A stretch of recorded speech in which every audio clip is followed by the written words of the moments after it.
আমরা আজকে বিশ্বনবীর বায়োগ্রাফি সম্পর্কে কথা শুনবো। বিশ্বনবী কেমন ছিলেন, তার স্ট্যাটাস কেমন ছিলেন, তিনি দেখতে কেমন ছিলেন, তিনি কোন খাবারগুলো খেতে বেশি পছন্দ করতেন, তার স্ত্রী কতজন ছিল, তার সন্তান কয়টি ছিল, বিশ্বনবী কেমন পোশাক পরিধান করতেন, এগুলো সম্পর্কে আমাদের জানার দরকার আছে না? কারণ বিশ্বনবী যেইভাবে চলেছেন, বিশ্বনবী যে কোয়ালিটিতে চলেছেন, বিশ্বনবী যেভাবে জীবন গড়েছেন, প্রত্যেকটা কথা, কাজ, কৌলি ফেলি অনুসরণ করার নামই হলো সুন্নতের উপর ইত্তেবা করা, ঠিক কি না? আল্লাহর হাবিব সাল্লাল্লাহু আলাইহি সাল্লাম বলছেন, মান আহাব্বা সুন্নতি ফাকাদ আহাব্বানি ওয়া মান আহাব্বানি কানা মাই ফিল জান্নাহ। যে ব্যক্তি আমার সুন্নতকে অনুসরণ করলো, সে যেন আমি নবী মুহাম্মদ সাল্লাল্লাহু আলাইহি সাল্লামকে ভালোবাসলো। যে ব্যক্তি আমার সুন্নতকে ভালোবাসলো, সে যেন মুহাম্মদ সাল্লাল্লাহু আলাইহি সাল্লামকে ভালোবাসলো। আর আমি মুহাম্মদ সাল্লাল্লাহু আলাইহি সাল্লামকে যে ব্যক্তি ভালোবাসলো, সে আমার সাথে জান্নাতে থাকবে। সুবহানাল্লাহ পড়েন। বিশ্বনবীর সাথে আমরা জান্নাতে থাকতে চাই কি চাই না? চাই না সবাই? আমরা আমার নবীর সাথে জান্নাতে থাকতে চাই, পড়েন ইনশাআল্লাহ। তাহলে আমরা আজকে শুনবো বিশ্বনবী দেখতে কেমন ছিলেন। তিনি তো গোটা বিশ্ববাসীর জন্য রহমত, তিনি গোটা বিশ্ববাসীর জন্য বারাকা হিসাবে এসেছেন, ঠিক কিনা? কোরআন আমাদেরকে জানিয়ে দিল, ওয়া মা আরসালনাকা ইল্লা রাহমাতান লিল আলামিন। মুহাম্মদ সাল্লাল্লাহু আলাইহি সাল্লাম হলো গোটা বিশ্ববাসীর জন্য রহমত। তিনি হলেন রহমতের নবী, তিনি হলেন দয়ার নবী, তিনি হলেন মায়ার নবী। বিশ্বনবীকে মাইনাস করে ইসলাম বোঝা যায় না। বিশ্বনবীকে মাইনাস করে কেউ যদি আমল করতে যায়, তার আমলটা গ্রহণ করবে না, তার আমলকে অ্যাকসেপ্ট করবে না। চিল্লাই বলতে হবে তিনি কে? আল্লাহ গ্রহণ করবে না। সে নবী দেখতে কেমন ছিল আমাদের মনে চায় না যে আমার নবী দেখতে কেমন ছিল? আল্লাহর হাবিব সাল্লাল্লাহু আলাইহি ওয়াসাল্লাম দেখতে একজন সোটাম দেহি যুবক ছিলেন। সুবহানাল্লাহ পড়েন। তার চেহারা খুব মোটাও ছিল না, আবার রোগাটিও ছিল না, খুব চিকনও ছিল না, মোটাও ছিল না। তার চেহারা ছিল মিডিয়াম বর্ণের। তার বুক এবং পেটটা ছিল সমান। আল্লাহর হাবিব সাল্লাল্লাহু আলাইহি সাল্লামের গায়ের রং ছিল লাল রং, লাবণ্যময় সুন্দর। তিনার চেহারা ছিল লাবণ্যময়, সাদাও ছিলেন না, আবার কালোও ছিলেন না, মধ্যম বর্ণের। সুবহানাল্লাহ পড়েন। আল্লাহর হাবিব সাল্লাল্লাহু আলাইহি সাল্লামের মাথার চুল কেমন ছিল? আম্মা জান আয়েশা রাদিয়াল্লাহু তাআলা আনহা বলেন, তিনার চুল ছিল হলো হালকা কুকরানো কুকরানো, খুব সোজাও ছিল না, আবার বেশি কুকরানোও ছিল না, হালকা কুকরানো ছিল। তার চুলগুলো যখন তিনি তেল দিতেন, অলিভ অয়েল দিতেন, তার চুলগুলো দিয়ে মনে হচ্ছে নূর চমকাতো। সুবহানাল্লাহ। এরপরে আল্লাহর হাবিব সাল্লাল্লাহু আলাইহি ওয়াসাল্লামের চোখ ছিল হলো কালো কুচকুচে, তিনার পলক ছিল লম্বা, তিনি যেই দিকে তাকাতেন তাকিয়েই থাকতেন। সুবহানাল্লাহ পড়বেন না? আমাদের মধ্যে কিছু লোক আছে এই দিকেও তাকায় ওই দিকেও তাকায়, বিশ্বনবী এভাবে তাকাতেন না। বিশ্বনবী যেই দিকে তাকাতেন শরীরটা ঘুরিয়ে তাকাতেন, ডানে তাকালে এইভাবে তাকাতেন, বাম দিকে তাকালে এইভাবে তাকাতেন। কেউ আছে এই দিকে একটু তাকায় ওই দিকে তাকায়, এইভাবে তাকাতেন না। আল্লাহর হাবিব সাল্লাল্লাহু আলাইহি সাল্লাম নিষেধ করেছেন। এরপরে আল্লাহর হাবিব সাল্লাল্লাহু আলাইহি ওয়াসাল্লামের দাঁত কেমন ছিল? হাদিসের মধ্যে হযরত আলী রাদিয়াল্লাহু তাআলা আনহু বলেন, তার দাঁতের সামনের অংশে একটু ফাঁকা ছিল, দুই দাঁতের মাঝখানে ফাঁকা ছিল। আল্লাহর হাবিব সাল্লাল্লাহু আলাইহি সাল্লাম যখন মুচকে হাসি দিতেন, মনে হচ্ছে নূর তার দাঁত দিয়ে বেয়ে বেয়ে জমিনে পড়ছে, এমন মনে হতো। আবার সাহাবে আজমাইনরা বলতেন, আল্লাহর হাবিব সাল্লাল্লাহু আলাইহি সাল্লামকে আমরা একদিন দাঁড়িয়ে থাকতে দেখলাম, লাল পোশাক পরে আছে, লাল চাদর পরে আছে। বিশ্বনবীরে দেখলাম, বিশ্বনবী দাঁড়িয়ে আছে, আকাশের ধবধবে পূর্ণিমার চাঁদের দিকে তাকালাম, বিশ্বনবীর দিকে তাকালাম। একবার চাঁদের দিকেও তাকায়, আবার বিশ্বনবীর দিকে তাকাই। তাকাইতে তাকাইতে মনে হলো চাঁদের থেকে আমার নবী হলো বেশি সুন্দর। চাঁদের থেকে আমার নবী বেশি সুন্দর। আবার আরেকজন সাহাবী বলেন, আল্লাহর হাবিব সাল্লাল্লাহু আলাইহি ওয়াসাল্লাম যখন রাস্তা দিয়ে হেঁটে যেত, মনে হয় সেই সুউচ্চ আকাশের চন্দ্রটা, সূর্যটা যেন জমিনে নেমে এসেছে। বিশ্বনবীর দিকে যখন আমরা তাকিয়ে থাকতাম, মনে হয় বিশ্বনবীর শরীর দিয়ে আলো চমকাচ্ছে। সুবহানাল্লাহ। আবার আম্মা জান আয়েশা রাদিয়াল্লাহু তাআলা আনহা বলেন, আমরা যখন রাত্রিবেলায় সুচ হারিয়ে ফেলতাম, জামা কাপড় সেলাই করার যে সুই ছিল এটা হারিয়ে ফেলতাম, তখন তেমন বৈদ্যুতিক কোনো বাতি ছিল না, তেমন কোনো পাওয়ারফুল কোনো যন্ত্র ছিল না যার সাহায্যে আমরা সুচগুলোকে খুঁজে বের করব। আল্লাহর হাবিব সাল্লাল্লাহু আলাইহি ওয়াসাল্লাম যখন ঘরের মধ্যে ঢুকতেন, গোটা ঘরটা আল্লাহ এত আলোকিত করে দিতেন, আমরা সুচগুলো মুহূর্তেই খুঁজে পেতাম। সুবহানাল্লাহ। তার মানে বিশ্বনবীর শরীর দিয়ে নূরের আলো চমকিয়ে দিত। তিনি কে?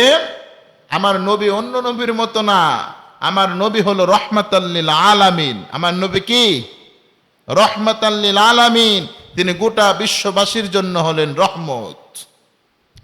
আবার আল্লাহর হাবিব সাল্লাল্লাহু আলাইহি ওয়াসাল্লামের হাত ছিল আর পা ছিল মাংস পেশি দ্বারা পরিপূর্ণ। তিনি এই হাত দিয়ে যদি কাউকে ধরতেন, কেউ ছুরিয়ে যেতে পারতো না। বিশ্বনবীকে উপেক্ষা করে কেউ পালাতে পারতো না। তার শক্তি ছিল এত বেশি, মক্কার জমিনে যারাই বিশ্বনবীর সাথে কুস্তিগিররা এসে বলতো, মোহাম্মদ তুমি নাকি সুঠাম দেহ যুবক, তুমি নাকি শক্তিশালী যুবক, তুমি কেমন শক্তিশালী, আমাদের সাথে কি লড়তে পারবা? বিশ্বনবী তাদের কথা শুনে বিশ্বনবী এড়িয়ে যেতেন, তারা কিন্তু এড়িয়ে যেত না, বিশ্বনবীকে ঠাট্টা বিদ্রুপ করত। একবার আল্লাহর হাবিব সাল্লাল্লাহু আলাইহি ওয়াসাল্লাম চলে গেলেন রুকানার কাছে। রুকানার সাথে কুস্তি লড়বেন। সাহাবীরা বললেন, আল্লাহর হাবিব সাল্লাল্লাহু আলাইহি ওয়াসাল্লাম যখন রুকানার কাছে গেলেন, আমরা ভয় পেয়ে গেলাম, কারণ রুকানা ছিল মক্কার সবথেকে বড় কুস্তিবিদ। আল্লাহর হাবিব সাল্লাল্লাহু আলাইহি ওয়াসাল্লাম কি পারবে তার সাথে? রুকানার কথা শুনলে মানুষ ভয় পেত, রুকানার কথা শুনলে মানুষ পালিয়ে যেত। আল্লাহর হাবিব সাল্লাল্লাহু আলাইহি ওয়াসাল্লাম সেখানে চলে গেলেন, সাহাবীরা খুঁজতে খুঁজতে চলে গেলেন, দেখা যায় রুকানা আর আল্লাহর হাবিব সাল্লাল্লাহু আলাইহি ওয়াসাল্লাম কুস্তির মাঠের মধ্যে চলে এসেছে। রুকানা বললেন, মোহাম্মদ আমারে ধরো। বিশ্বনবী বললেন, আমি ধরুম না, তুই আমারে ধর। কারণ আল্লাহর হাবিব সাল্লাল্লাহু আলাইহি ওয়াসাল্লাম কাউরে প্রথমে আক্রমণ করে নাই। কি দয়ার নবী, কি মায়ার নবী! তিনি বললেন, আমি মোহাম্মদ কোনোদিন কোনো মানুষকে আগে আক্রমণ করি না, তুই আমারে ধর। বিশ্বনবীরে ধাক্কা দিলেন, বিশ্বনবী আঙ্গুল দিয়ে তার ঘাড়ের উপর একটা চাপনি দিলেন, সে পড়ে গেল মাটিতে। সে বলল, আমি রেডি হই নাই। দ্বিতীয়বার আবার মারলেন, রুকানা পড়ে গেল। রুকানা বলল, মোহাম্মদ তুই আমারে জাদু করেছিস, তুই আমারে মায়া জালে আক্রমণ করেছিস, এই জন্য পড়ে গেছি, ইসলাম ধর্ম গ্রহণ করব না। আল্লাহর হাবিব সাল্লাল্লাহু আলাইহি ওয়াসাল্লাম তিনি বলছেন, আমি যদি কোনো কাফেরের অঞ্চলে যেতাম, কাফেরের কাছে যেতাম, 1 মাইলের রাস্তা দিয়ে যিনি ভয় ঢুকিয়ে দিতেন কাফের অঞ্চলে, চিল্লাই বলতে হবে তিনি কে? আল্লাহর হাবিব সাল্লাল্লাহু আলাইহি ওয়াসাল্লাম কোনো এলাকাতে গেলে কাফেররা শুধু আতঙ্কে থাকে, ভয়ে থাকে, শুধু ভয়, অন্তরের মধ্যে ভয় ঢুকাই দেয় কে? আল্লাহ তাআলা ভয় ঢুকিয়ে দেয়। এবার আসেন, আল্লাহর হাবিব সাল্লাল্লাহু আলাইহি ওয়াসাল্লাম এর খাবারের রুটিন কি ছিল, কোন খাবার তিনি বেশি পছন্দ করতেন? আল্লাহর হাবিব সাল্লাল্লাহু আলাইহি ওয়াসাল্লাম সর্বপ্রথম যে খাবারগুলো খেতেন তার মধ্যে আছে হলো খেজুর। চিল্লায় বলেন কি? খেজুর খেতে পছন্দ করতেন, বার্লি খেতে পছন্দ করতেন, লাউ খেতে পছন্দ করতেন, মধু খেতে পছন্দ করতেন, দুধ খেতে পছন্দ করতেন, মাশরুমের স্যুপ খেতে পছন্দ করতেন। আল্লাহর হাবিব সাল্লাল্লাহু আলাইহি ওয়াসাল্লাম পানি খেতে পছন্দ করতেন। তিনি সব থেকে বেশি সকালের নাস্তায় খেয়েছেন 60টি খেজুর আর 1 গ্লাস দুধ। 60টি খেজুর এবং 1 গ্লাস দুধ, এটা শরীরের জন্য খুব শক্তিশালী একটি খাবার। মানুষের ক্লান্তকে দূর করে দেয়, মানুষের শরীরের দাগগুলোকে দুধ এবং খেজুর দূর করে দেয়। সুবহানাল্লাহ পড়েন। আবার তিনি জৈতুনের তেল খেতে পছন্দ করতেন, অলিভ অয়েল। তিনি রুটির সাথে চুবিয়ে চুবিয়ে খেতেন। আমার নবী, বিশ্বনবী সাল্লাল্লাহু আলাইহি ওয়াসাল্লাম, বিশ্বনবী যে খাবার খেয়েছেন প্রত্যেকটা খাবার হলো পুষ্টিকর খাবার। এই খাবারগুলো আমরা ছেড়ে দিয়েছি। আবার তিনি ছাগলের গোশত খেতে পছন্দ করতেন, সিনার গোশত। সামনের ছাগলের দুইটা পা আছে না, যে পায়ের যে রান, এই রানের গোশত খেতে তিনি বড্ড বেশি পছন্দ করতেন। এই জন্য সাহাবে আজমাইন যখন আল্লাহর হাবিব সাল্লাল্লাহু আলাইহি সাল্লামকে কোনো খাবার হাদিয়া দিতেন গোশতের মধ্য দিয়ে, আল্লাহর হাবিব সাল্লাল্লাহু আলাইহি সাল্লামকে ছাগলের সামনের দুইটা পা হাদিয়া দিতেন। সুবহানাল্লাহ পড়েন। আল্লাহর হাবিব সাল্লাল্লাহু আলাইহি সাল্লাম এই খাবারগুলো বড্ড বেশি পছন্দ করতেন। আল্লাহর হাবিব সাল্লাল্লাহু আলাইহি সাল্লাম মানুষকে খাবারগুলো খাবার জন্য উৎসাহ করতেন। তিনি খেতেন, মানুষদেরকে খাওয়াতেন। আবার যখন তার বাসায় কোনো খাবার রান্না হতো, তিনি মানুষদেরকে সঙ্গে নিয়ে খাবারগুলো খেতেন। তিনি দয়ার নবী। আল্লাহ তো বলছেন, ওয়ামা আরসালনাকা ইল্লা রাহমাতাল লিল আলামিন। তিনাকে আমি গোটা বিশ্ববাসীর জন্য রহমত বানিয়েছি, গোটা বিশ্ববাসীর জন্য আমি দয়ার সাগর বানিয়েছি, মায়ার সাগর বানিয়েছি। তার মতো দয়ামান, তার মতো দয়ার সাগর আর পৃথিবীর একজনও নাই। চিল্লায় বলতে হবে ঠিক কিনা? আল্লাহর হাবিব সাল্লাল্লাহু আলাইহি সাল্লাম এই খাবারগুলো খেতেন। এই খাবারগুলো আমরা আজকে দেখেন কম কম খাই। আনার ফল এগুলো কম খাই, যেগুলো খেলে আমাদের অসুখ হবে, ডায়াবেটিস, হাই প্রেশার, এই অসুখগুলো যেগুলো হবে বেশি বেশি, এই খাবারগুলো আমরা খাই। এগুলো খাবার বর্জন করে বিশ্বনবীর দেখানো যে কয়েক প্রকার খাবার আছে আমরা খেতে পারবো তো ইনশাআল্লাহ। এরপর আল্লাহর হাবিব সাল্লাল্লাহু আলাইহি সাল্লাম কেমন ড্রেস পরতেন, কেমন পোশাক পরতেন, আল্লাহর হাবিব সাল্লাল্লাহু আলাইহি সাল্লামের বিভিন্ন হাদিসকে অ্যানালাইসিস করে আমি দুইটা কাপড় তার জন্য পরতে দেখেছি এবং শুনেছি সাহাবীদের মাধ্যম দিয়ে। আল্লাহর হাবিব সাল্লাল্লাহু আলাইহি সাল্লাম কেমন পোশাক পরতেন, সাহাবীরা বলছেন আমরা এই পোশাকগুলো দেখে দেখে বর্ণনা করেছি। সুবহানাল্লাহ পড়বেন না? তিনি প্রথমে লুঙ্গি পরতেন। কি পরতেন? লুঙ্গি পরতেন। লুঙ্গিটা ছিল আমাদের মতো সেলাই দেওয়া না, মধ্যে দিয়ে ফাড়া, এই লুঙ্গি বেশি পরতেন। আরেকটি পরতেন হলো চাদর, ইয়ামিন দেশের চাদরটা বেশি পরতেন তিনি। এই চাদরের খুব পছন্দ। তার মধ্যে তিনি লাল এবং কালো রং মিশ্রিত চাদরটা বেশি পরতেন। আল্লাহর হাবিব সাল্লাল্লাহু আলাইহি সাল্লাম যখন কোনো ওপরের লেভেলের কোনো মানুষের সামনে দেখা করতেন, তখন আল্লাহর হাবিব সাল্লাল্লাহু আলাইহি সাল্লাম লাল এবং কালো ডোরা কাটা চাদরটা পরে তাদের সামনে দেখা করতেন। সুবহানাল্লাহ পড়েন। আবার আম্মা জান আয়েশা রাদিয়াল্লাহু তাআলা আনহা বলেন, আল্লাহর হাবিব সাল্লাল্লাহু আলাইহি ওয়াসাল্লাম যখন নামাজে যেতেন তখন এই চাদরগুলো গায়ের মধ্যে দিতেন। চাদরের মাপ কেমন ছিল সেটাও বলে দিয়েছেন। চাদরের লম্বা ছিল 4 হাত, প্রশস্ত ছিল হলো 2.5 হাত। চাদরের মূল্য কেমন ছিল? বিশ্বনবী এমন নবী, গোটা বিশ্ববাসীর জন্য রহমত, কিন্তু দামি দামি কোনো আসবাবপত্র ব্যবহার করেন নাই, দামি দামি কোনো চাদর পরেন নাই। তার চাদরের দাম 5 থেকে 7 দিরহামের মধ্যে ছিল। কেউ যদি দামি কিছু হাদিয়া দিতেন তখন বিশ্বনবী পরতেন। কারণ বিশ্বনবী বলতো আমার সাহাবীরা যেমন চাদর পরবে আমিও তেমন চাদর পরবো। সুবহানাল্লাহ পরবেন না? কেমন দয়ার নবী, কেমন মায়ার নবী। এমন নেতা আমার দেশে আর আছে? গোটা বিশ্বে একজনও খুঁজে পাওয়া যাবে মুসলমান, এমন নেতা একজনও খুঁজে পাওয়া যাবে না। আল্লাহর হাবিব সাল্লাল্লাহু আলাইহি ওয়াসাল্লাম সাহাবীদের দিকে তাকাতেন। বিশ্বনবী সুন্দর একটি জুব্বা পরেছেন, জুব্বা। এই জুব্বা সাহাবী একজন সাহাবীর দেখে পছন্দ হয়ে গেল। আল্লাহর হাবিব সাল্লাল্লাহু আলাইহি ওয়াসাল্লামের কাছে এসে বললেন, ও নবী, কেমন জুব্বা পরেছেন? জুব্বাটা দেখতে আমার বড্ড ভালো লাগে। বিশ্বনবী বললেন, ভালো লাগে? তোমার পছন্দ হয়েছে নাকি? সাহাবীর কথা শুনে বিশ্বনবী বললেন, ও আমার সাহাবী, তোমার কি পছন্দ হয়েছে নাকি? সে বলল, ইয়া রাসূলুল্লাহ, ইয়া হাবিবাল্লাহ, আপনার জুব্বাটা একবার দেখে আমি ভালোবেসে ফেলেছি। সুবহানাল্লাহ পড়বেন না? বিশ্বনবী দেরি করলেন না, জুব্বা খুলে সাহাবীরে হাদিয়া দিয়ে দিলেন। সুবহানাল্লাহ। রব্বুল আলামিন বললেন, ওয়া মা আরসালনাকা ইল্লা রাহমাতাল লিল আলামিন। এই জন্যই তো আমার নবীকে গোটা বিশ্ববাসীর জন্য রহমত করে প্রেরণ করেছি। বিশ্বনবী চাদর পরে থাকতেন, মানুষকে দান করতেন, মানুষের সামনে ভালো ব্যবহার করতেন, কখনো মিথ্যা কথা বলে নাই। সুবহানাল্লাহ পড়বেন না? আমাদের নেতাদের মুখে 100টার মধ্যে কয়টা মিথ্যা বলে? আমাদের যারা নেতা আছে তারা 100টার মধ্যে 99টাই মিথ্যা বলে, ঠিক কিনা? একটা সত্য, সবই মিথ্যা। এমন নেতা ছিলেন না আমার নবী। আমার নবী কেমন নেতা ছিলেন শুনে নেন। নেতা চিনতে হয় কেমন করে? নেতা চিনতে হলে বিশ্বনবীর মাধ্যম দিয়ে চিনা লাগবে, ঠিক কিনা? বিশ্বনবী যেমন ছিলেন তেমন করে নেতা চিনবেন। প্রিয় ভাই আমার, আল্লাহর হাবিব সাল্লাল্লাহু আলাইহি ওয়াসাল্লাম বসে আছেন, পিছন থেকে একজন ভিক্ষুক ফকির এসে বললেন, চাদরে টান দিয়ে বলছেন, মোহাম্মদ আমাকে ভিক্ষা দাও, ও মোহাম্মদ আমারে কিছু খাইতে দাও, টাকা দাও।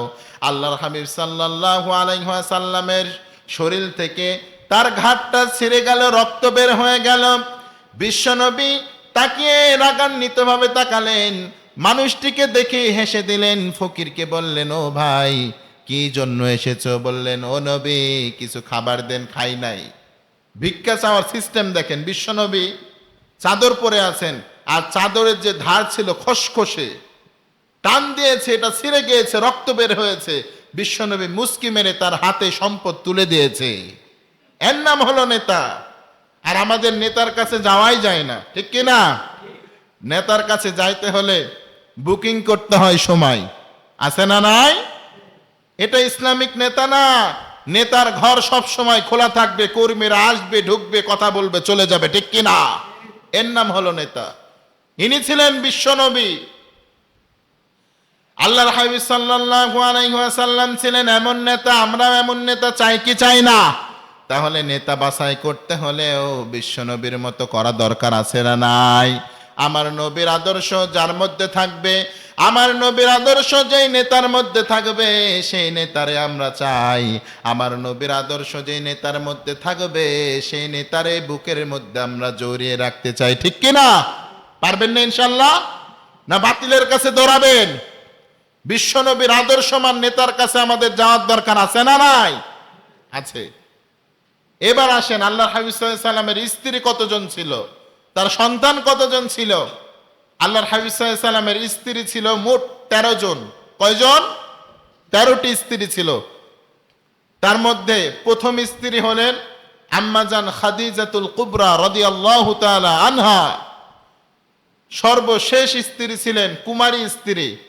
বিশ্বনবীর কুমারী স্ত্রী একজন ছিলেন, তার নাম হলো হযরত আয়েশা রাদিয়াল্লাহু তাআলা আনহা, উম্মুল মুমিনিন আয়েশা রাদিয়াল্লাহু তাআলা আনহা।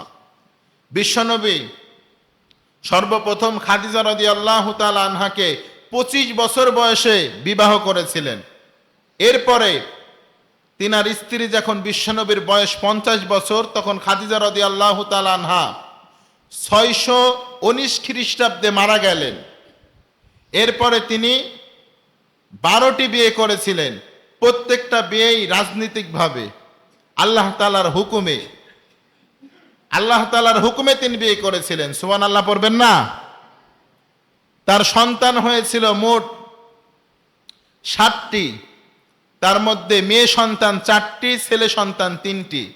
মেয়ে সন্তান 4টির নাম হলো কুলসুম, জাইনব, রুকাইয়া, আর আরেকটি হলো ফাতেমা রাদিয়াল্লাহু তাআলা আনহা।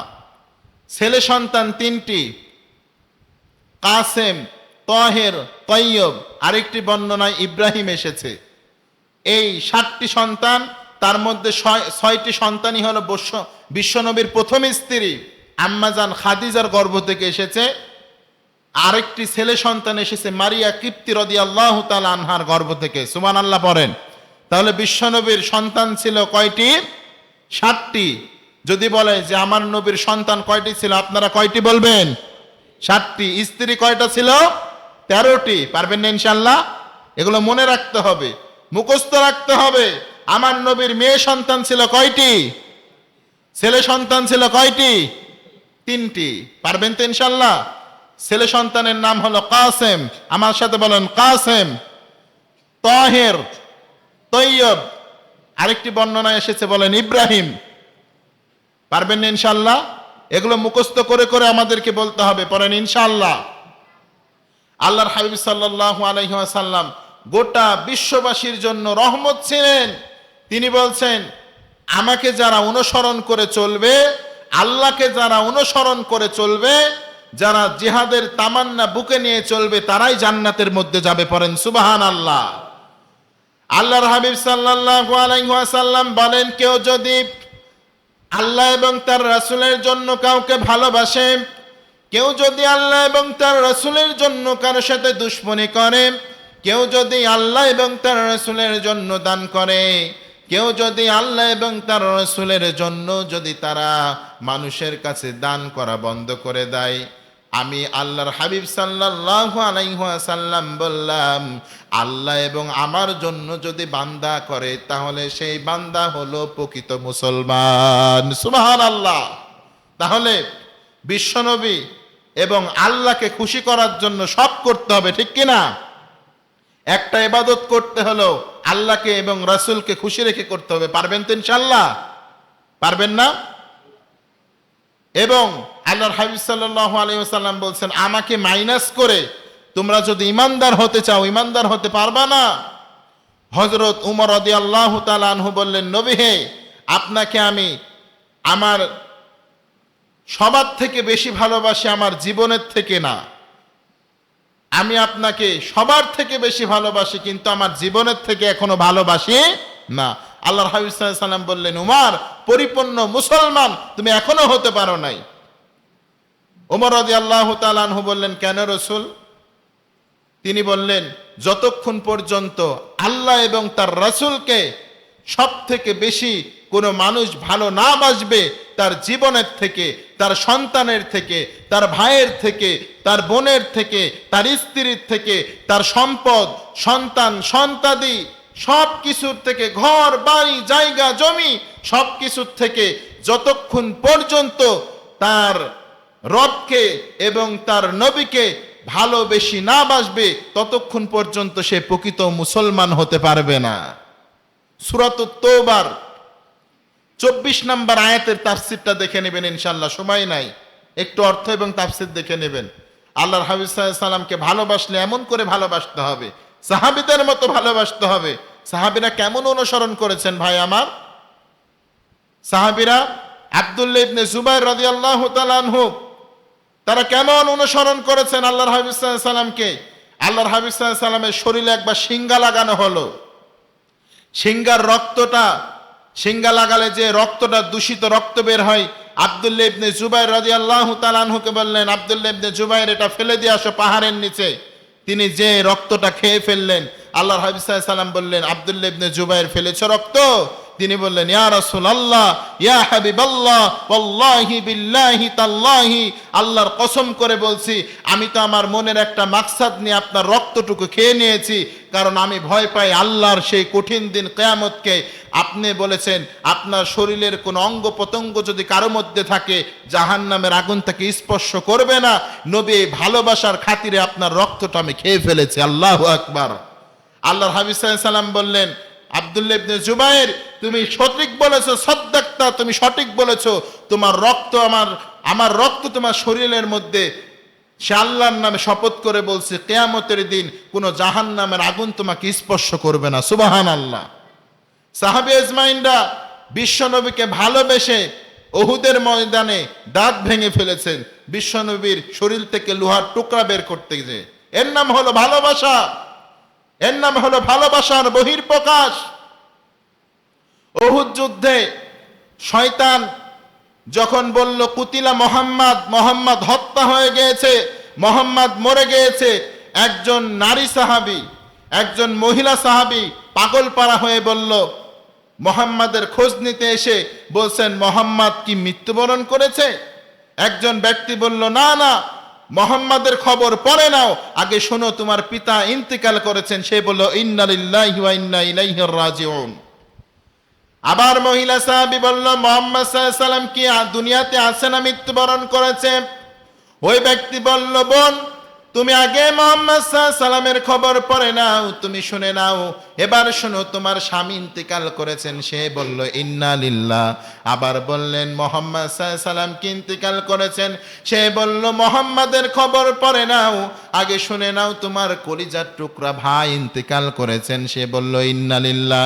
স্বামীও মারা গেল, পিতাও মারা গেল, সবাই মারা গেল, ভাই মারা গেল, সন্তান মারা গেল, পড়ছে ইন্নালিল্লাহ।